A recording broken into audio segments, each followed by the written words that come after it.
बिस्मिल्लाहिर्रहमानिर्रहीम। अस्सलाम वालेकुम एवरीवन। उम्मीद है आप सब लोग खैरियत से होंगे। एएफएनएस टेस्ट प्रिपरेशन की जिसमें हम लोगों ने एक सीरीज़ स्टार्ट की थी जिसका एकेडमिक टेस्ट नंबर 5 है। इस एकेडमिक सीरीज़ में हम लोग आपके साथ ऐसे क्वेश्चन शेयर कर रहे हैं जिनका आपको आंसर भी इसी वीडियो में साथ के साथ क्वेश्चन के साथ आंसर भी प्रोवाइड किया जा रहा है। तो आज हम लोगों की इस वीडियो का यानी कि इस सीरीज़ का जो कि टेस्ट प्रिपरेशन है कि इसकी एएफएनएस 2025 की एकेडमिक टेस्ट की हम लोग तैयारी कर रहे हैं। पार्ट नंबर 5 है। सॉल्व एमसीक्यूज आप लोगों के साथ शेयर किए जाएंगे। पाकिस्तान की ये ऑफिशियल वेबसाइट है joinpakarmy.gov.pk। यहाँ पे जाके आप लोगों की रजिस्ट्रेशन होगी जब ऑनलाइन अप्लाई स्टार्ट हो जाएगी। इसी मंथ में आप लोगों की ऑनलाइन एप्लीकेशन जो है ना वो स्टार्ट हो जाएगी। ये वैकेंसीज एएफएनएस की स्टार्ट हो जाएंगी। तो आप लोगों ने अभी तक प्रिपरेशन को स्टार्ट नहीं किया तो फिर भी आप लोगों के पास अभी टाइम है और आप लोग अपनी जो है ना तैयारी को स्टार्ट कर सकते हैं। अगर आप पूरा साल वेट करते रहें और फिर आप लोगों की तैयारी नहीं है कि आप टेस्ट को पास कर लें तो फिर उसका वेट करने का कोई फ़ायदा नहीं है। आप लोग होप सर्टिफिकेट्स की बेस पर भी अप्लाई कर सकते हैं और इसके अलावा जिन कैंडिडेट ने बीएससी नर्सिंग ऑलरेडी किया हुआ है वो लोग भी अप्लाई कर सकते हैं, लेकिन सिलेबस जो है ना वो सबके लिए सेम ही रहेगा। तो आज पार्ट नंबर 5 है। ये सीरीज़ आप लोगों को प्लेलिस्ट की सूरत में यूट्यूब के ऊपर आप लोगों को मिल जाएगी। वहाँ से आप लोग तमाम बाकी जो पार्ट हैं या फिर एएफएनएस के हवाले से जो जो आपका सवाल है वो तमाम सवालात आपको उसी प्लेलिस्ट में से मिल जाएंगे। तो मैं आप लोगों का अगली वीडियो में जो है ना आप लोगों को प्लेलिस्ट भी शो करा दूंगा कि YouTube channel Daniyal exam preparation वहाँ पे बनी हुई है। इसके अलावा अगर अभी तक आप लोगों ने चैनल को सब्सक्राइब नहीं किया, चैनल को सब्सक्राइब कर लीजिएगा ताकि न्यू आने वाला पार्ट आप लोगों को मिल सके। सो लेडीज़ एंड जेंटलमैन, अब हम आ चुके हैं अपने टेस्ट के ऊपर। यहाँ पे हम लोग आपके साथ 20 या 25 जो है ना सवाल शेयर करेंगे, जस्ट इतने ही, ताकि आप लोगों की अच्छी तैयारी हो सके। इतने ज़्यादा एमसीक्यू शेयर नहीं की जाते, एक तो वीडियो लंबी हो जाती है, दूसरे नंबर पे आप लोग भी बोर हो जाते हैं और आपसे तैयारी भी नहीं होती। तो हम वो सवाल आप लोगों के साथ शेयर करेंगे जो आप तैयार कर सकते हैं। सबसे पहला हमारे पास सवाल है, the study of genes. Genes की वो study and their roles in inheritance. वो कहता है कि जीन्स की स्टडी और उसका रोल जो इनहेरिटेंस में होता है उसको क्या कहा जाता है। ये किस चीज़ की तारीफ़ है? जेनेटिक्स की ये तारीफ़ है। तो इसका राइट आंसर होगा जेनेटिक्स। ठीक है। नेक्स्ट हमारे पास सवाल है 2, which branch of biology deals with the study of biological processes. ऐसी बायोलॉजी की कौन सी ब्रांच है, शाख है जो कि बायोलॉजिकल प्रोसेस को स्टडी करती है। अब ये जो बायोलॉजिकल प्रोसेस हैं ये यूज़ होते हैं फिर using mathematical techniques and tools. Mathematical जो टेक्निक्स हैं और टूल्स हैं उनको इस्तेमाल करते हुए कौन सी ऐसी ब्रांच है? तो वो ब्रांच है जी बायो मैथमेटिक्स। ठीक है। बायो मैथमेटिक्स एक ऐसी ब्रांच है जिसमें हम लोग मैथ का इस्तेमाल करते हैं, उनके टूल्स का इस्तेमाल करते हैं, उसकी टेक्निक्स मेथड्स को अपनाते हैं। तो बायोलॉजी की उस ब्रांच को क्या कहा जाता है? Bio mathematics. नेक्स्ट हमारे पास सवाल नंबर 3 है, if a scientist is studying the method of inserting human insulin gene. वो कहता है कि साइंटिस्ट स्टडी कर रहे हैं किस मेथड को? इंसर्टिंग ह्यूमन इंसुलिन जीन को इन बैक्टीरिया, बैक्टीरिया में दाखिल करने के लिए। विच ब्रांच ऑफ बायोलॉजी में बी दिस। तो ये ब्रांच कौन सी होगी?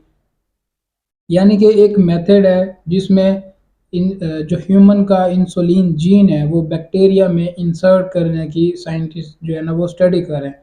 तो इस प्रोसेस को या इस ब्रांच को हम साइंटिफिकली या फिर जो है ना बायोलॉजी की रूह से क्या कहेंगे, ये क्या कहलाता है? तो ये बायोटेक्नोलॉजी कहलाता है। ठीक है। बायोटेक्नोलॉजी इसका राइट आंसर है। नेक्स्ट है question number 4, the freezing point of water. Water का जो पानी का फ्रीजिंग पॉइंट है वो 0 सेंटीग्रेड है। एंड बॉइलिंग पॉइंट, अब उसका बॉइलिंग पॉइंट भी पूछा है। इससे पहले जो पार्ट थे उसमें जो है ना इन्होंने मरकरी का बॉइलिंग पॉइंट पूछा हुआ था। एक और भी सवाल था जो मेरे जहन में नहीं आ रहा, वो भी उसका भी बॉइलिंग पॉइंट इन्होंने पूछा हुआ था। पानी का जो बॉइलिंग पॉइंट है वो 100 सेंटीग्रेड पर जाकर पानी जो है ना वो बॉयल होना शुरू हो जाता है। अगर इससे ज़्यादा टेम्परेचर आप लोग देंगे तो पानी फिर जो है ना वो प्लाज्मा की शक्ल अख्तियार करके उड़ जाएगा। बुखारात बन के। तो आप लोगों को मैंने एक बात कही थी कि कुछ ऐसी चीज़ें हैं, कुछ ऐसे मॉलिक्यूल्स हैं, कुछ ऐसे सब्सटेंस हैं जिनका बॉइलिंग पॉइंट भी है, मेल्टिंग पॉइंट भी है और उसके अलावा फ्रीजिंग पॉइंट भी है। वो आप लोगों ने तैयार करना है, वो आप लोगों को बुक से मिल जाएगा। अगर आप लोगों को वहाँ से नहीं मिलता तो फिर आप गूगल से भी इसको सर्च कर सकते हैं। सवाल नंबर 5 है हमारे पास, the hypothesis that stand the test of time. वो कहता है कि हाइपोथेसिस जो है ना स्टैंड करता है किस टाइम, जब टेस्ट ऑफ टाइम, यानी कि जब वो चीज़ एक्सपेरिमेंट किया जा रहा होता है उस वक्त। इस प्रोसेस को क्या कहा जाता है, ये थीरीज होती हैं, ठीक है। नेक्स्ट हमारे पास सवाल है, सवाल number 6, all organisms are divided into how many kingdoms. तमाम ऑर्गेनिजम्स को कितने किंगडम्स में जो है ना वो डिवाइड किया गया है, तो 5 किंगडम में डिवाइड किया गया है, ठीक है। अब पांचों के मैं आप लोगों को नाम बता देता हूँ। एक है किंगडम एनिमिलिया, एक है प्लांटे, फंजाई हो गया, बैक्टीरिया वगैरह हो गया, ठीक है। उसके बाद किंगडम प्रोटिस्टा है। 5 आप लोगों को इनके नाम भी आना लाजमी है, ये जो किंगडम है। तो फिर इनमें से यानी कि कौन सा जानदार, कौन सा ऑर्गेनिज्म कौन से किंगडम से बिलोंग करते हैं आपको ये भी आना चाहिए, यानी कि किंगडम प्रोटिस्टा कौन से हैं, किंगडम एनिमिलिया में कौन से आते हैं, किंगडम प्लांटे में कौन से आते हैं, ये तमाम आप लोगों को आने लाजमी हैं।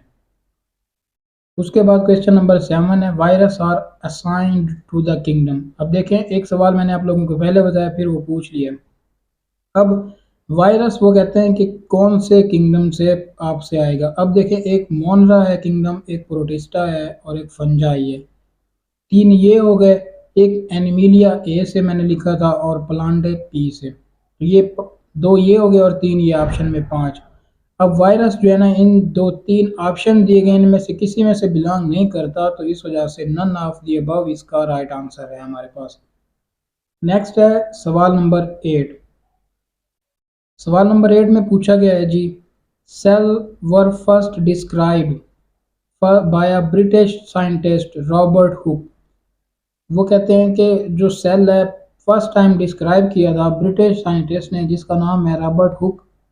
वो कब किया था उसका यानी कि सन पूछा है, तो वो है 1665, 1665। सवाल नंबर 9 है हमारे पास। सवाल नंबर 9 में, chromosomes are composed of deoxyribonucleic acid and.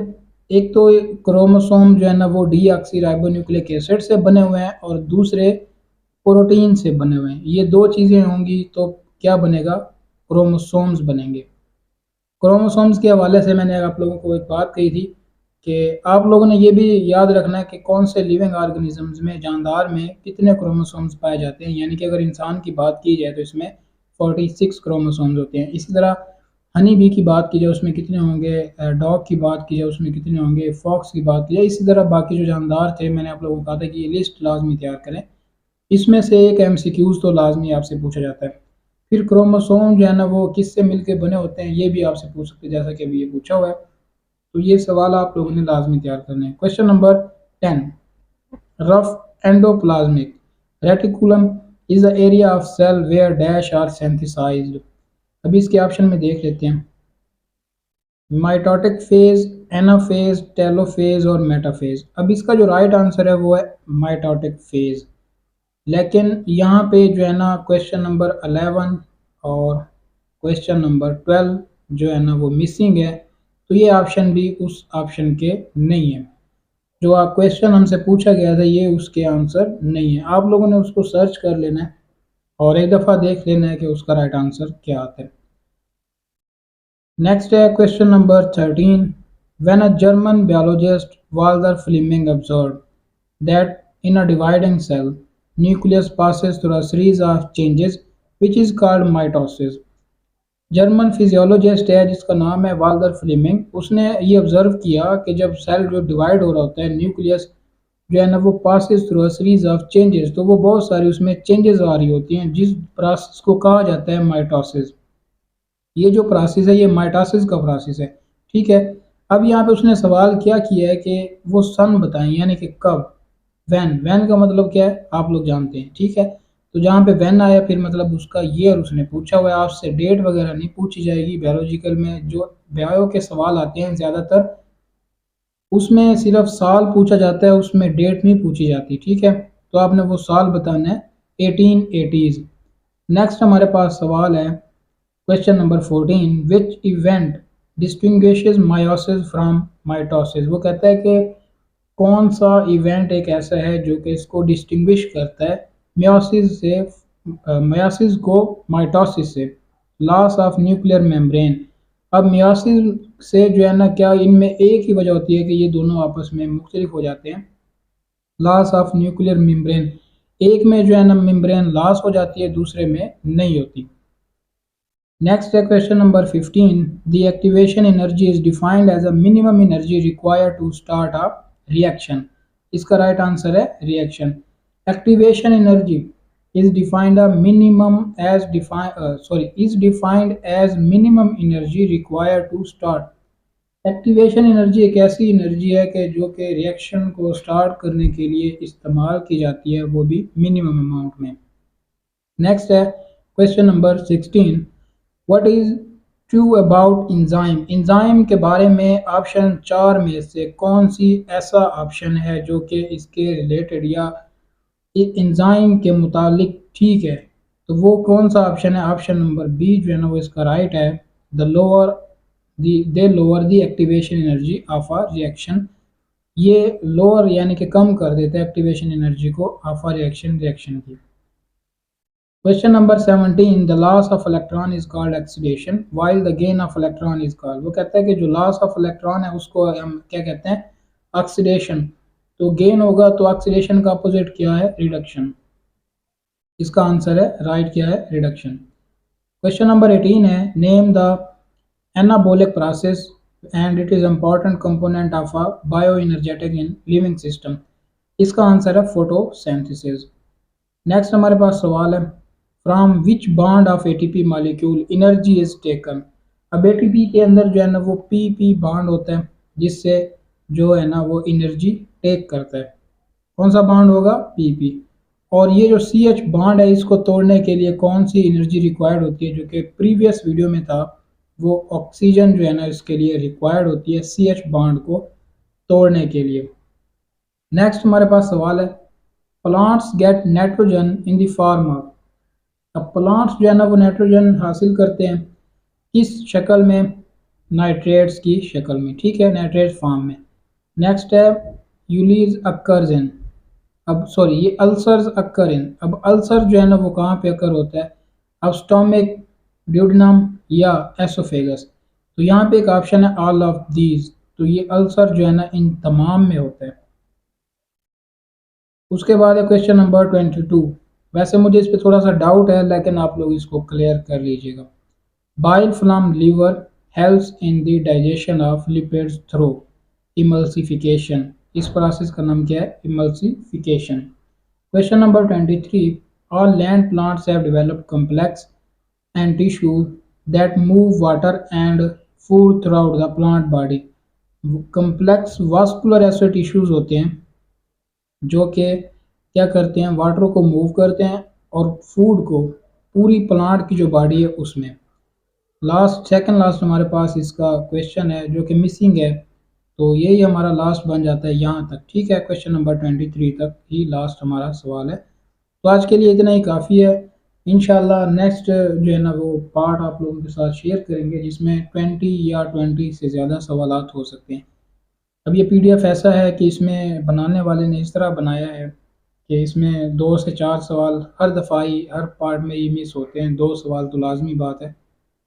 तो आप लोगों से यही गुजारिश है कि जो सवाल आप लोगों को कंफर्म करने का कहा जाए तो वो कंफर्म आप लोग कर लिया करें। सो थैंक यू फॉर वाचिंग। अगर वीडियो अच्छी लगी तो लाइक कीजिएगा, चैनल को भी सब्सक्राइब कर लीजिएगा ताकि मज़ीद जो भी इंफॉर्मेटिव वीडियो हो तो भाई जल्दी से आप लोगों को वो मिल जाए और आपका टाइम वेस्ट ना हो। अगर आप लोगों ने अभी तक प्रिपरेशन स्टार्ट नहीं की तो आप लोग प्रिपरेशन स्टार्ट कर लें, इससे आपको बहुत ज़्यादा फ़ायदा होगा। इंशाल्लाह आप लोग अपना टेस्ट पास करेंगे। वर्बल नॉन वर्बल के हवाले से भी आप टेंशन ना लें, उस पर भी काफ़ी सारी वीडियोज़ मैंने बनाई हुई हैं जो कि यूट्यूब चैनल पे अपलोडेड है, वहाँ से आप लोग देख सकते हैं। So thank you for watching. Allah हाफिज़, सी यू नेक्स्ट।